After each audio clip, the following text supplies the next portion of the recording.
Centuries had passed since the once glorious empire of Valyria collapsed in flame and thunder. On that fateful day, mountains cracked, the skies rained ash, and the seas boiled. The very heart of the freehold erupted in violent cataclysm, scattering the proud Dragonlords across the known world. Yet in this alternate tale, fate did not condemn Valyria's children to roam as exiles forever. Instead, threads of fortune and resilience bound the survivors together in a quiet corner of the devastated peninsula, prompting them to gather what remained of their power, their lore, and their once mighty flight of dragons. In the aftermath of the doom, pockets of land still clung to fertility amid the smoldering wasteland. A handful of Dragonlords, House Valterios, House Sabrantes, and House Raymaris, saw in those charred plains a chance to begin anew. They remembered the arrogance that had sealed Valyria's downfall, the unquenchable thirst for expansion, the unholy delving into fire and blood sorcery, and the forging of weapons that defied mortal reason. Fear tempered their ambitions now, for they had witnessed the cost of unchecked power. Nonetheless, their lineage demanded survival, and the knowledge that had once shaped the greatest empire in history would not lie dormant forever. The survivors established their refuge on a sheltered coastline, where volcanic outcroppings framed a serene bay. Though the scent of sulfur still permeated the air, they recognized that this place had once flourished under Valyrian influence. Steam vents dotted the shoreline, feeding the hot springs that soothed their wounded dragons. Beneath layers of obsidian-streaked debris, they discovered remnants of old roads and half-buried ruins, evidence of a world that once brimmed with arcane prosperity. Over these ruins, they laid the foundation of a new city, Valsar, named in honor of what they had lost and what they dreamed of reclaiming. Though many dragons had perished in the doom's fiery wrath, those that survived embodied the last great hope of their masters. Eggs were cherished above all else, guarded in hidden vaults deep beneath newly raised towers. Each successful hatching was hailed as a sign that the favor of the gods had not entirely abandoned them. The Dragonlords, wary of repeating the errors of their forefathers, devoted careful attention to their mounts' well-being.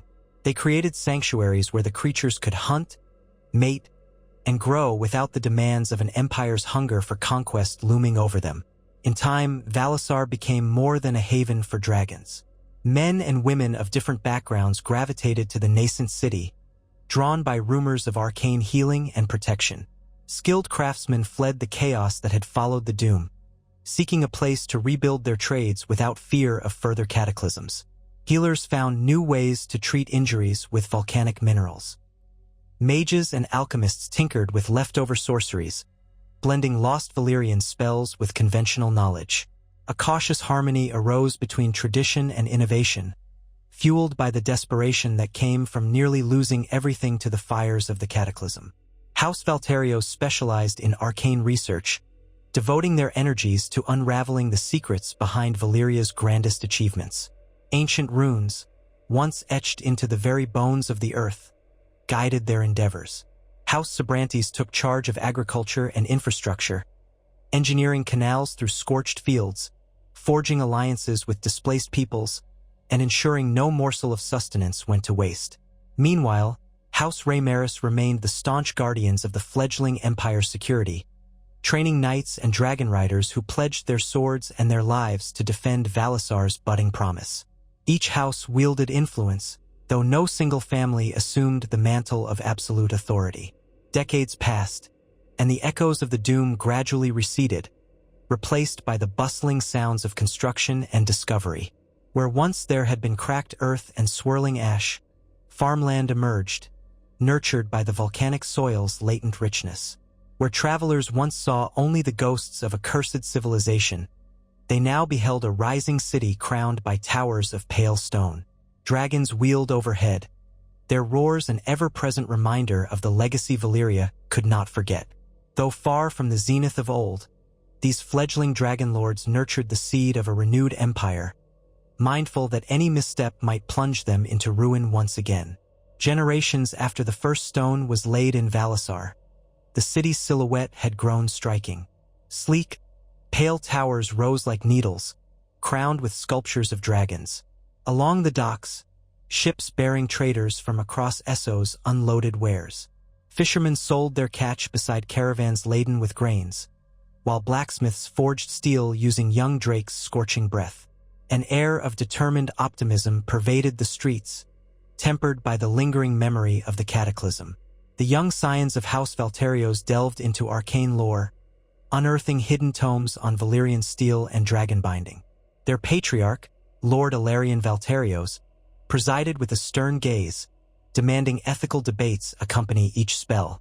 One miscalculation, he warned, could rekindle the ruin that destroyed their homeland.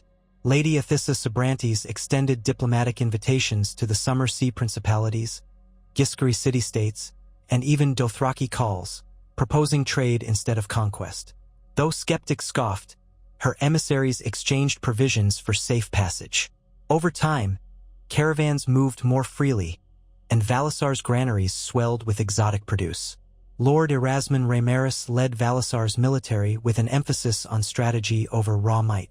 Spear companies drilled in phalanx formations, archers fired in volleys, and cavalry patrolled trade routes. Dragon riders served as scouts and living weapons, yet negotiation remained Raymaris's core strategy to avoid another cataclysm. As Valyrian culture blossomed, the Doom's memory haunted them. Red Temple priests arrived, preaching fire's dual nature. The city maintained its draconic pantheon worship, mindful that the 14 flames had once unleashed devastation. Thus, a new creed emerged, blending caution with reverence for elemental power. Amid prosperity, whispers of forbidden sorcery spread. Miners heard echoes from fissures leading deeper into volcanic veins. Some claimed monstrous shapes lurked below, reminiscent of Valyria's darkest experiments. The houses denied such rumors but sent scouts to ensure history would not repeat itself. Neighboring powers watched with cautious interest. Volantis debated whether Valsar threatened its trade. Lysian merchants dreamed of profits from obsidian trinkets and potential draconic commodities. Braavosi envoys considered alliances carefully. Regardless of their stance, all acknowledged one truth: Valyria, in some form, had returned. In the heart of Valsar's Mage Tower, flickering braziers cast long shadows on the marble floor as Lord Ilarion Valterios examined a newly discovered tablet.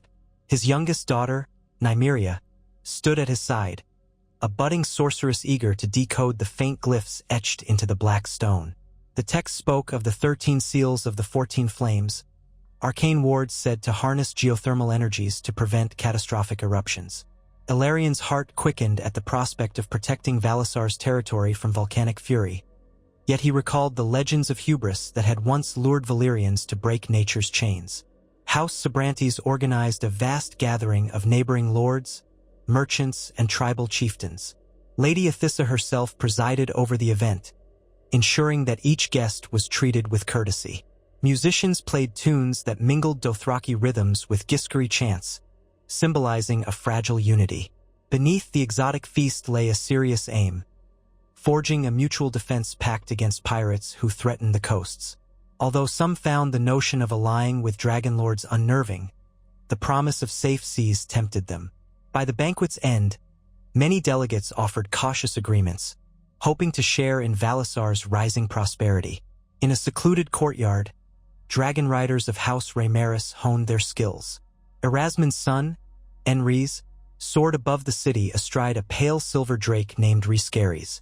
On the training grounds below, soldiers rehearsed pincer maneuvers, aided by signals from the sky.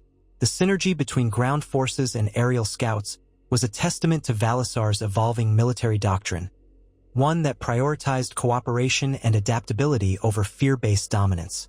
Watching from a balcony, Erasmus felt both pride and a tinge of worry. The city thrived, but memories of the Doom reminded him that power, even used responsibly, could spark jealousies and conflict. As trade flowed, Valsar's markets brimmed with rare goods. Artisans shaped obsidian into delicate figurines.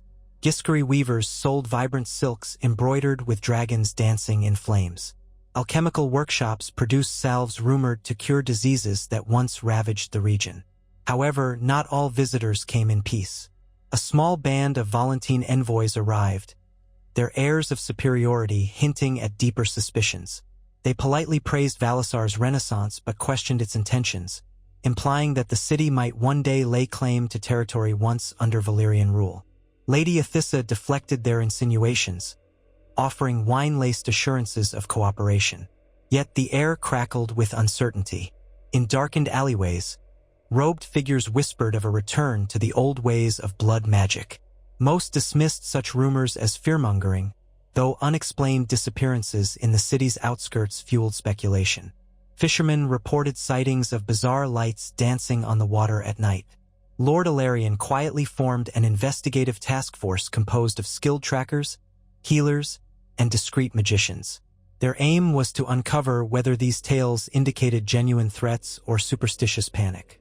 Every clue, from discarded relics to cryptic symbols, deepened the enigma, pointing to a possible cult seeking to resurrect forbidden practices best left buried. Amid these uncertainties, Valsar's intellectuals pursued knowledge. In the Grand Library, scribes compiled records of the city's alliances, logging trade agreements, border disputes, and genealogical scrolls mapping bloodlines back to the ancient freehold. Mages studied draconic biology, hoping to refine methods for ensuring stable hatchings. Philosophers engaged in debates on whether the revival of Valyrian might should be tempered by moral strictures. Some proposed limiting the presence of dragons in warfare, lest other nations unite in fear against them. Scholars of geology examined the surrounding volcanoes, aiming to develop seismic wards to anticipate tremors. This careful synergy of disciplines lent Valsar an air of measured progress. Beyond the city walls, farmland stretched across black soil enriched by volcanic minerals.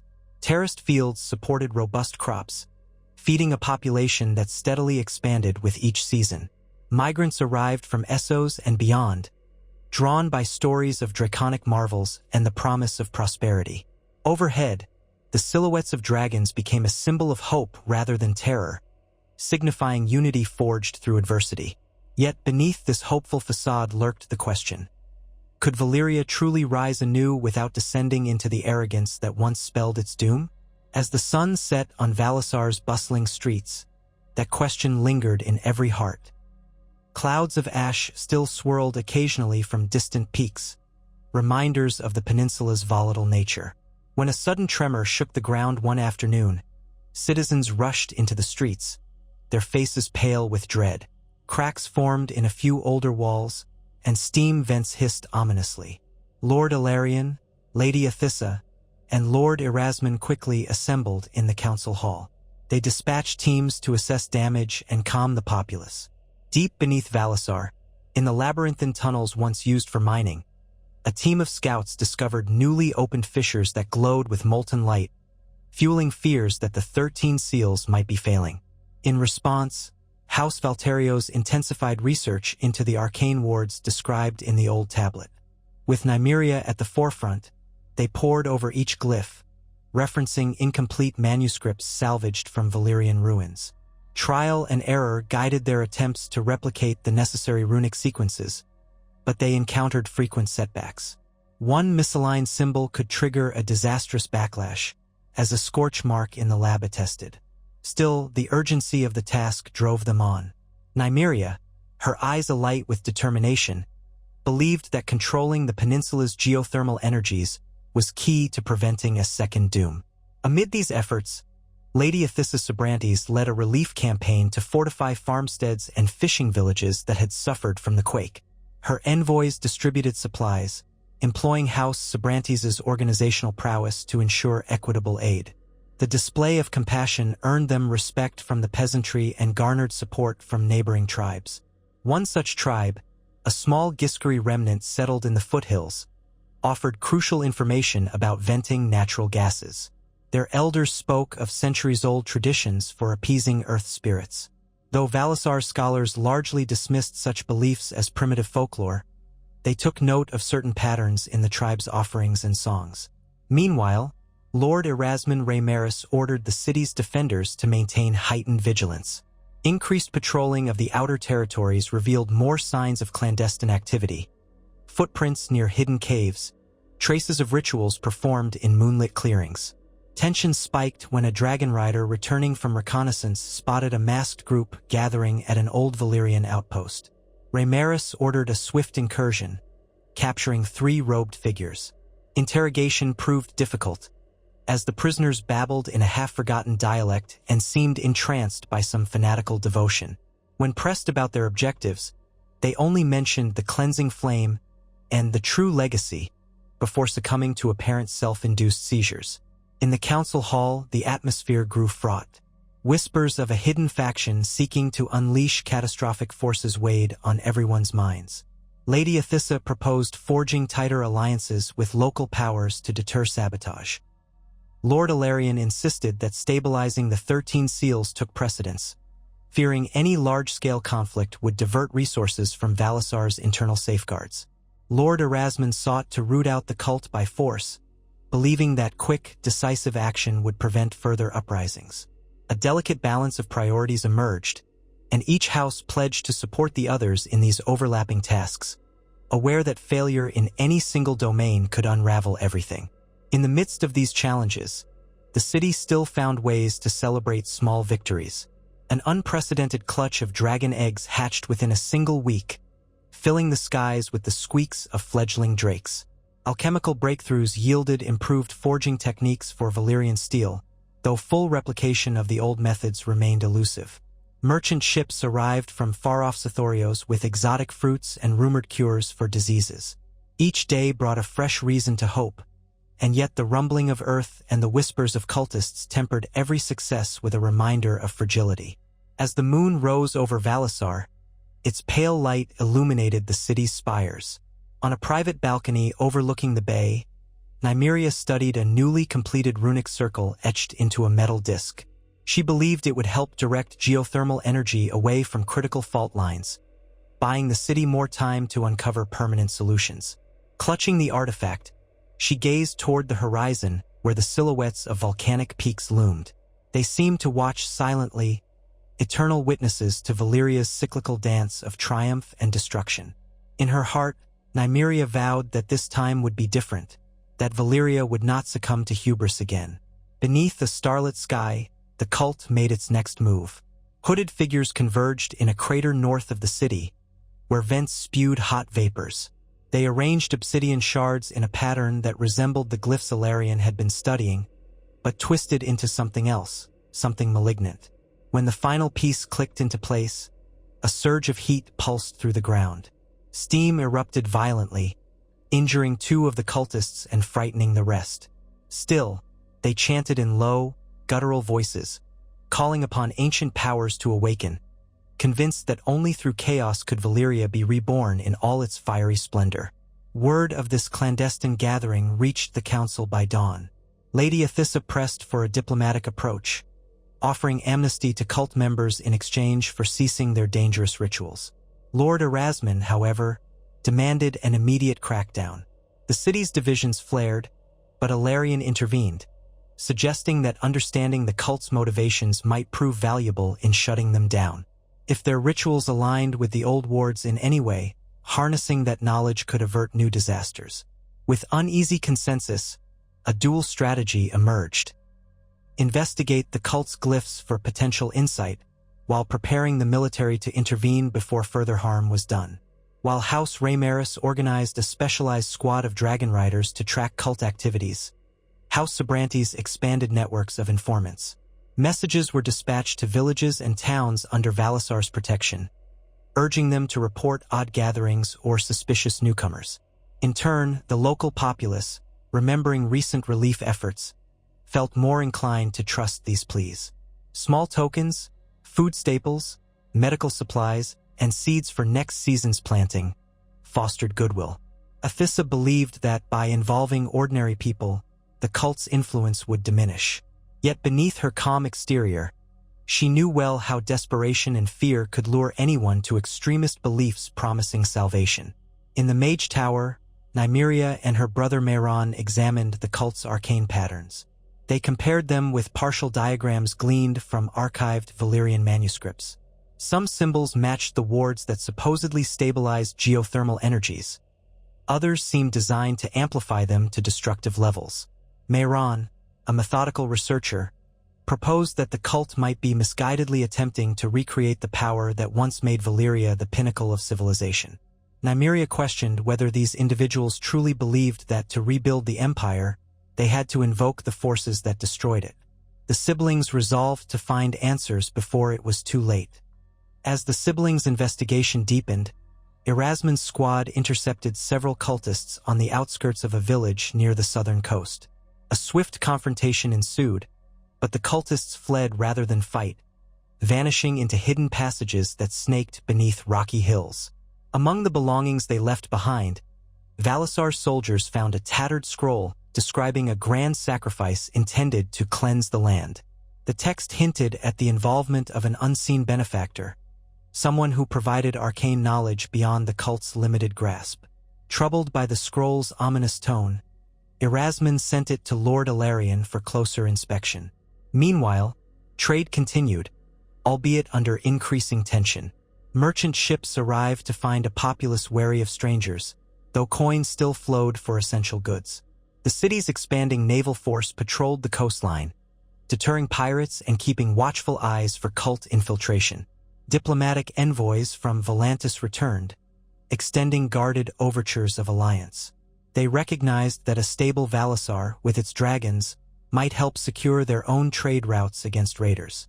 This uneasy partnership provided access to Volantine markets and troops willing to collaborate on anti-piracy efforts, but mistrust lingered like a shadow over every negotiation. In the privacy of his study, Lord Alarion pored over the captured scroll. He noted references to archaic spells that allegedly tapped into the living heartbeat of the 14 Flames. Even in incomplete form, these incantations hinted at cataclysmic potential. Intrigued and alarmed, he convened a secret meeting with Lady Athissa, Lord Erasmus, and a small circle of scholars. If the cult intended to provoke volcanic eruptions to usher in what they called a true rebirth, Valsar stood on the precipice of a second doom. With time running short, they agreed to expedite the activation of Nymeria's runic wards, hoping to neutralize at least some of the danger. A hush descended over the Mage Tower's largest hall as Nymeria prepared the runic disc for its first true test. Mayron stood at her side, reciting from the fragmented texts that detailed how to channel geothermal flux into stable conduits. Lord Alarion observed with a mixture of paternal worry and intellectual fascination. Runes glowed in faint patterns as Nymeria chanted, her voice steady despite the tension that clung to every corner of the chamber. A tremor shuddered through the floor, and for a moment, it felt as if the building itself held its breath. Then, a soft pulse of blue light flickered around the metal disc. The tremor subsided. Outside, ash clouds drifting from distant mountains appeared to dissipate slightly. Alarion dared to exhale.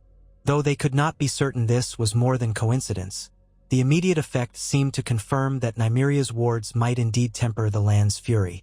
While the hall erupted in cautious applause, a sense of urgency remained. They had only begun to protect one fault line among many. The question of how far the wards could be extended, and how quickly, loomed large. Elsewhere, Lady Athissa and her envoys met with Giscari tribal leaders to finalize a pact of mutual aid. The tribes, having endured centuries of turmoil, were reluctant to trust any Valyrian revival. Athissa acknowledged their fears. She spoke of a future shaped by cooperation, insisting that Valsar did not aspire to recreate the old freehold's dominion. Her sincerity and willingness to incorporate Giscari customs into local governance swayed several key chieftains. By nightfall, word spread that an agreement had been reached, bolstering the city's defenses and cultural ties. Soft prayers to both Giscari gods and Valyrian draconic deities followed, forging a tenuous but meaningful bridge. Lord Erasmus, meanwhile, deployed more patrols along the frontier. Reports trickled in of robed strangers skulking around volcanic vents, scrawling symbols on rock faces, and chanting esoteric hymns. Some caravans carried warnings that these cultists promised wealth or power in exchange for loyalty to a new dawn. Erasmus responded by stationing small garrisons in remote outposts, guided by scouts adept at traversing Valyria's hazardous terrain. Before each squad set forth, he reminded them that fanaticism could be as deadly as any dragon, urging discipline and restraint lest they spark a needless war. In the midst of these coordinated efforts, the cult continued its secret machinations. Using runes that paralleled and perverted the wards Nymeria had discovered, they aimed to rupture the 13 seals rather than mend them.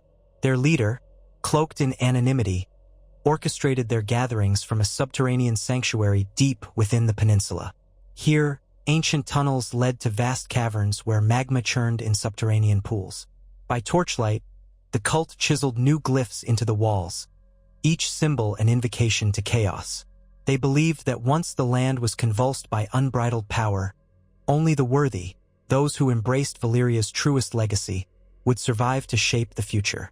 A swirl of political tensions also brewed among Essosi city-states. While many welcomed Valsar's resurrection as an economic boon, others looked upon dragons and runic sorcery with alarm. Rival power blocks formed, some advocating alliances with Valsar to harness its draconic might, others urging caution or outright hostility. Merchant princes in Pentos sent envoys to gauge the city's stability. Whispers of clandestine deals between Volantis and Valsar reached Lys, fueling speculation that the old Valyrian families were tightening their grip. More than once, travelers reported seeing Lyseni spies skulking near Valsar's outer farms, no doubt sizing up the city's defenses. Caught in this swirl, Nymeria pressed on with her arcane research. She believed the wards had to be adapted to each region's unique volcanic footprint. House Valterios financed expeditions to remote corners of the peninsula, dispatching mages and surveyors who hammered rods into the earth to measure seismic activity. Each day, carriers brought back newly inscribed tablets packed with raw data. But the expansions demanded more resources than Valsar could easily spare, stirring debate over whether to devote so much effort to an improvement system. In response, Lady Athys's faction pointed to the widespread fear of new eruptions. Better to invest in prevention, she argued, than pay a heavier price after catastrophe struck. For his part, Lord Erasmus lent some of his soldiers to guard these research teams, understanding that the cult might view them as threats. Indeed, more than one expedition was ambushed, forcing the soldiers to repel attacks from cult militants who fought with reckless abandon. The cruelty of these skirmishes sent waves of apprehension through the city. Rumors spread that cult members had carved draconic runes into their own flesh as a twisted rite of initiation. The Mage Tower's healers treated wounded guards, who recounted harrowing tales of cultists chanting mantras about a final cleansing flame that would wash away weakness. Disturbed by these reports, the council convened in emergency session. Arguments flared over whether to crush the cult swiftly with full military might or to continue a balanced approach that combined infiltration, negotiation, and carefully timed raids. Lady Athysa cautioned that an all-out assault could provoke the cultists into triggering a catastrophic ritual. Lord Alarion stressed that preventing a massive eruption had to remain their chief priority. Tempers ran high. Old tensions between houses surfaced, each suspecting the other of either undue caution or reckless aggression. Only the memory of the doom and the mutual understanding that they could not afford disunity held them together. Seeking any edge, Nymeria and Mehran amplified their magical efforts. They dissected the cult's twisted glyphs, hoping to discover a flaw in the dark spells. Late one night, they found a passage in an old Valyrian tome describing how opposing runic patterns could cancel each other if layered correctly over geothermal hotspots. The siblings theorized that by superimposing their wards on the very sites the cult was trying to corrupt, they could neutralize much of the destructive resonance. The solution sounded elegant in theory, but implementing it would require precise coordination, and time was running out. Determined to proceed, Nymeria personally led a small team of mages and soldiers to one of the identified cult strongholds. They traveled at dusk, slipping through rocky valleys and vent-scarred ridges. The air thickened with sulfur as they approached a cavern mouth. Deep within, the team found more of the cult's obsidian shards arranged in concentric circles.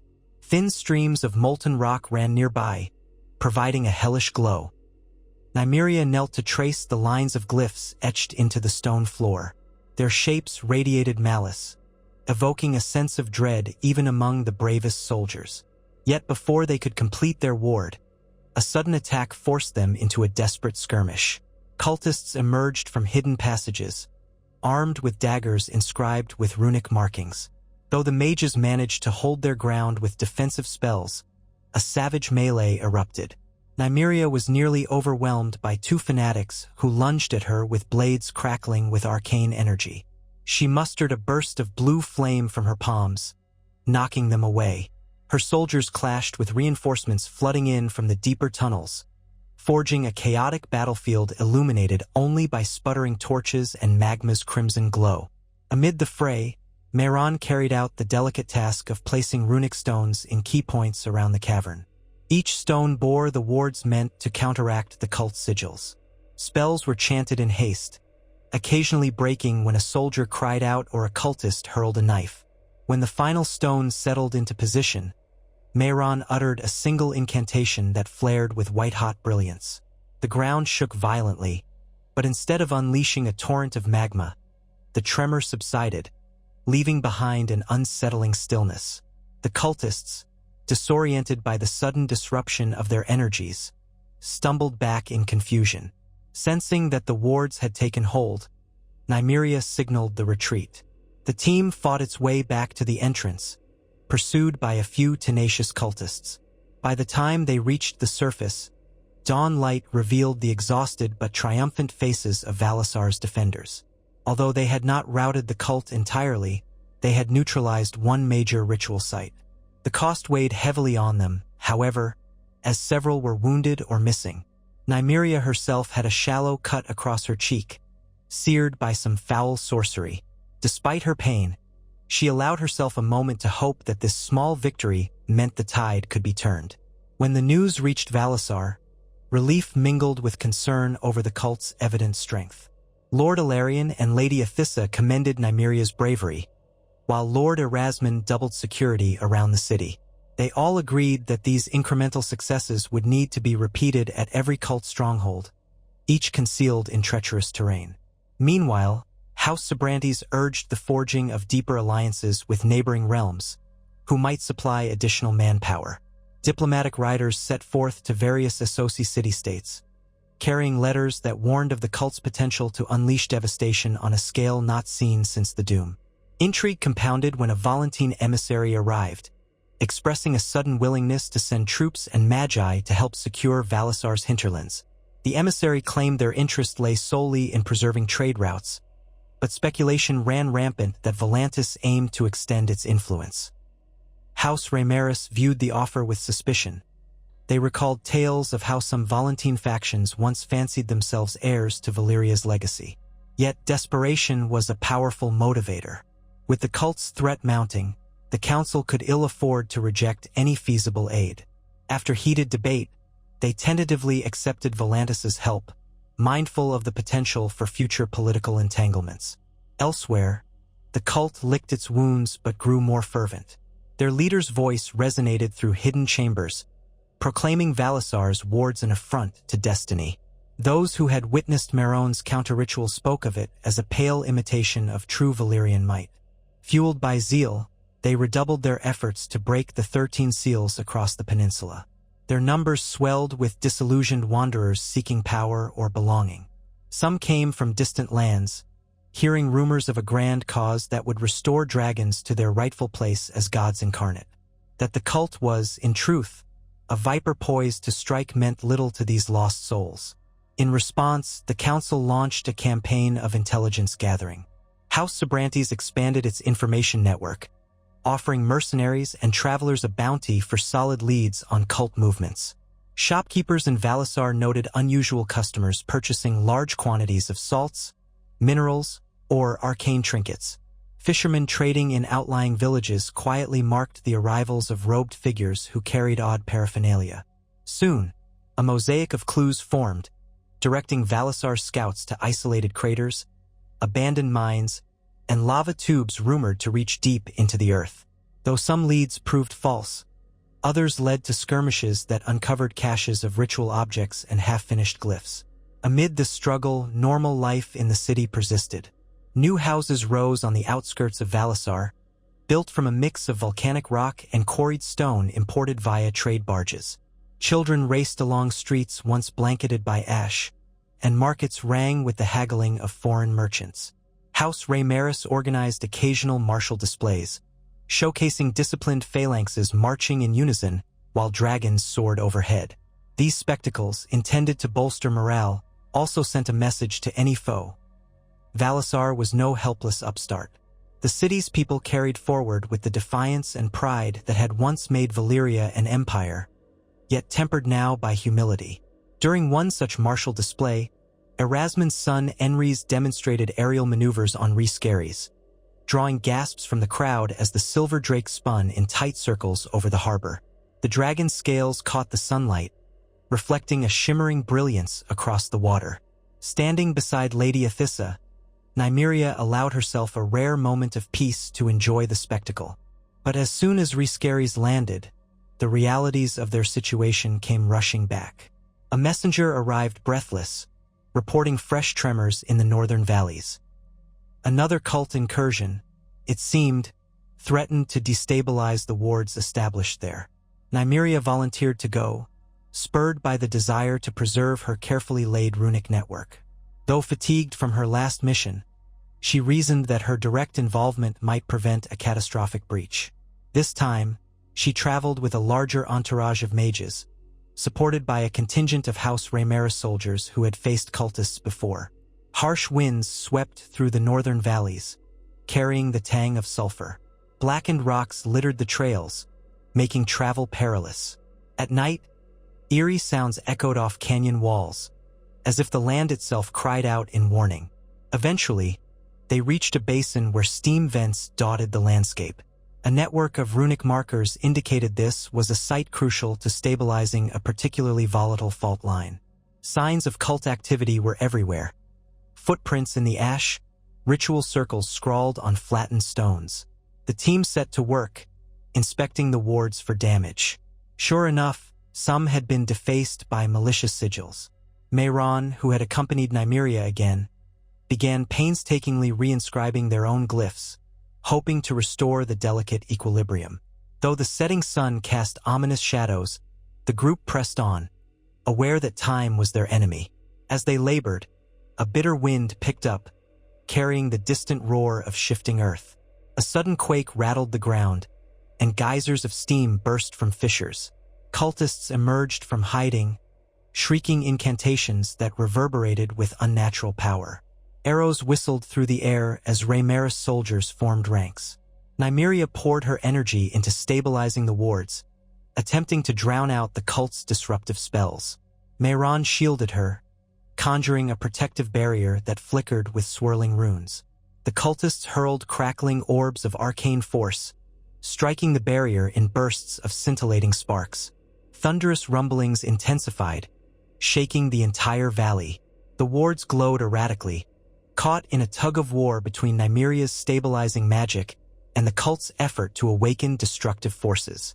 Erasmus's soldiers clashed with robed figures wielding daggers and staves. Shouts and screams mingled with the hiss of steam.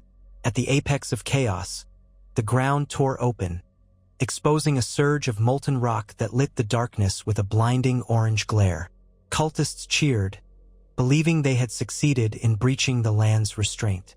But Nymeria, eyes shining fiercely, forced herself to concentrate. She recited the final lines of her incantation, voice strained. Mayron bolstered her with his own chant, weaving intricate runic shapes in the air. Their combined spell formed a dome of pale light that expanded slowly to envelop the venting lava. The cultists watched in disbelief as the molten surge began to recede, guided deeper underground by magical channels. Tremors subsided, replaced by an uneasy stillness. Some cultists dropped their weapons in shock. Others tried to flee only to be captured by soldiers. Exhausted but victorious, Nymeria slumped to the ground, struggling for breath. Mayron knelt beside her, relief flooding his face. The wards had held, at least for now. With the valley secure, the soldiers quickly rounded up survivors and confiscated their relics. In the aftermath, the harsh truth was evident. If the cult had succeeded, a new volcanic disaster might have torn the peninsula apart. When dawn broke over the scorched ridges, The survivors surveyed the damage, grateful that it was no worse.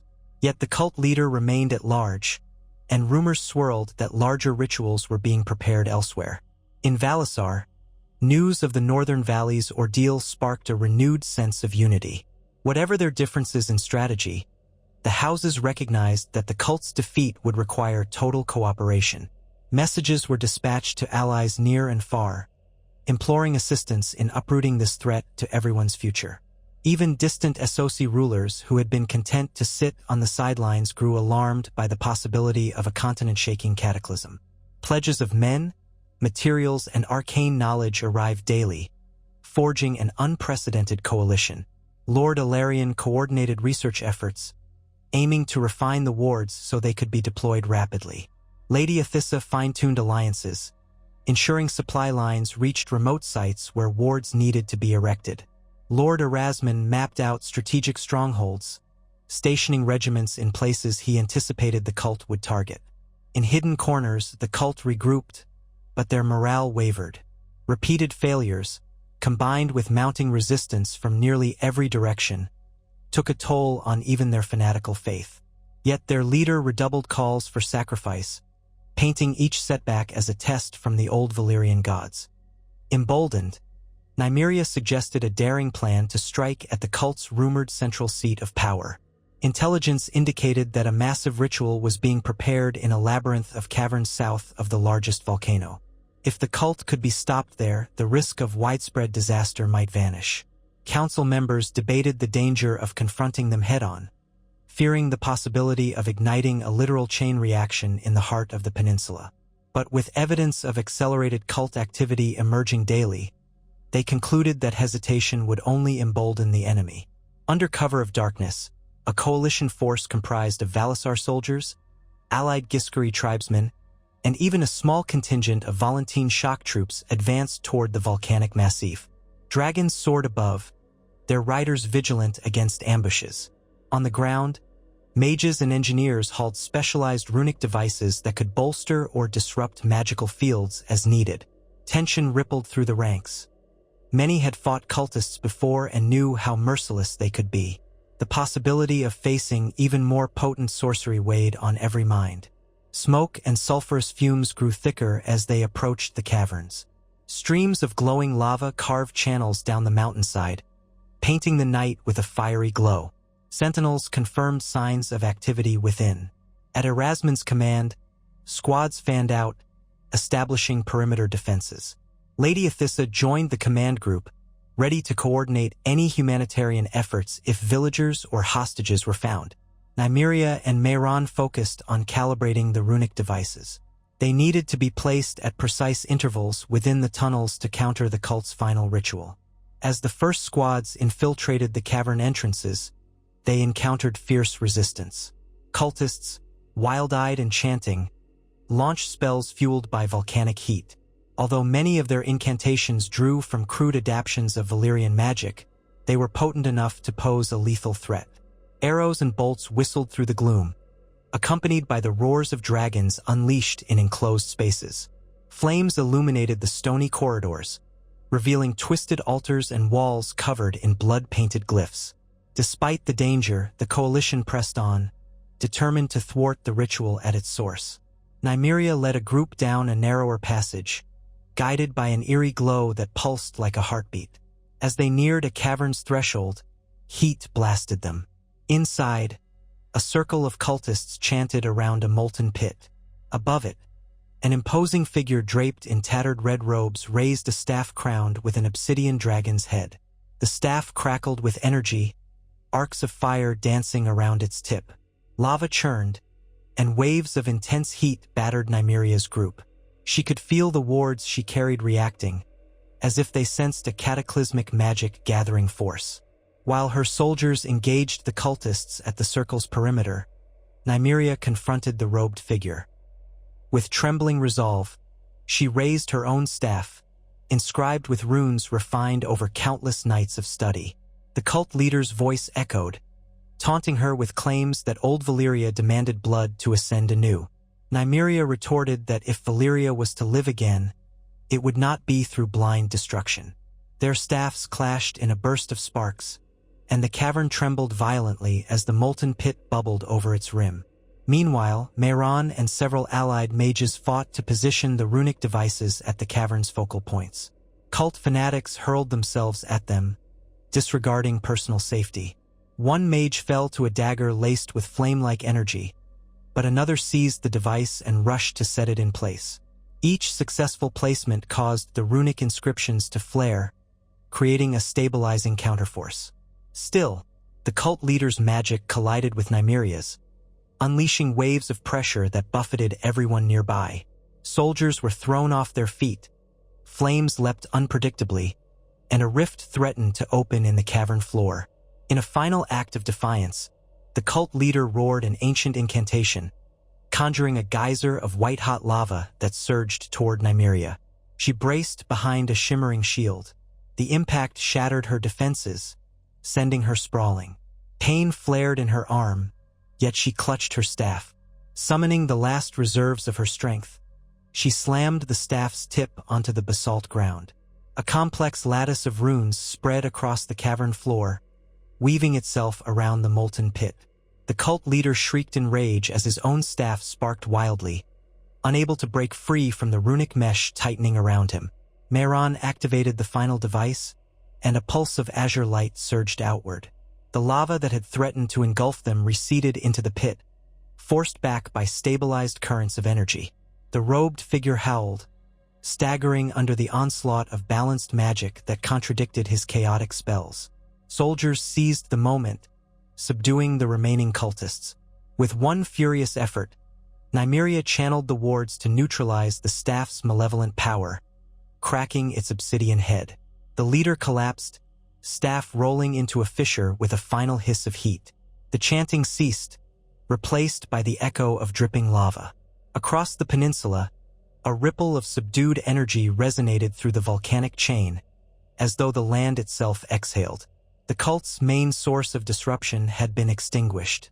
Embers of conflict still flared in pockets of resistance, but the backbone of the Doomsday movement lay broken. Those cultists who did not flee were apprehended.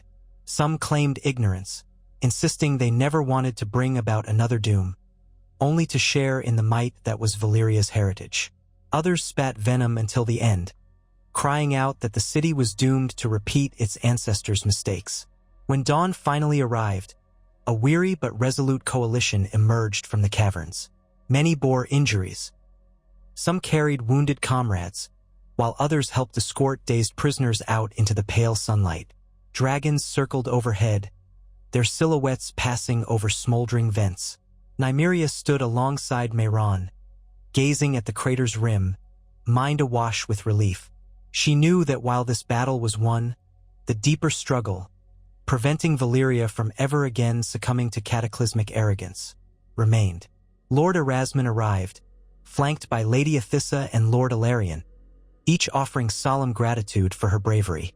The wards had prevailed, sparing the peninsula from a second annihilation. In the weeks that followed, Valsar's halls echoed with both celebration and introspection. Captured cultists were interrogated. Some offered leniency in exchange for dismantling leftover cells. Volantene advisors lingered, seeking to parlay their aid into long-term diplomatic advantages. Giscari tribes returned home, enriched and somewhat pacified by closer ties to Valsar. The city's expansion resumed, bolstered by the knowledge that the arcane wards, though still incomplete in parts, now guarded Valyria's heartlands more securely than in living memory. With the cult's main threat quashed, the city embarked on a new chapter. House Valterios refined their runic artistry, shaping the wards into more durable forms that could be replicated in allied regions. House Sabrantes nurtured trade routes and farmland, ensuring Valsar thrived not just on arcane wonders, but on practical industry and interdependence. House Raymaris honed a standing army that balanced raw draconic power with disciplined tactics. As more dragons hatched and soared across the skies, an undercurrent of awe accompanied them, but so did caution. The memory of the doom, and nearly facing it anew, tempered every triumph. High atop Valsar's tallest tower, Nymeria gazed out at a horizon framed by the hazy silhouettes of volcanoes. The wards glimmered faintly in the dawn light, invisible to most eyes but perceptible to her keen sorceress sense.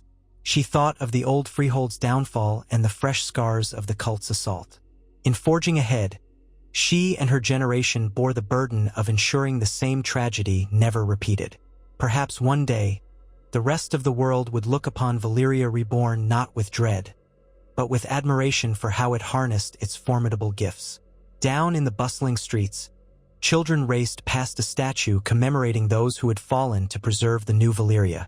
Merchants hawked goods imported from cities once too frightened or resentful to trade. Dragons glided overhead, regal and fearsome, yet leashed by bonds of mutual respect rather than cruelty. For the first time in centuries, the name Valyria inspired something beyond terror, something closer to guarded hope. And so, the Dragonlords who survived the doom continued rebuilding their empire, standing at the threshold of a future shaped by both memory and aspiration, determined that the fires which nearly consumed them all would instead light their path to a grand, if careful, resurgence.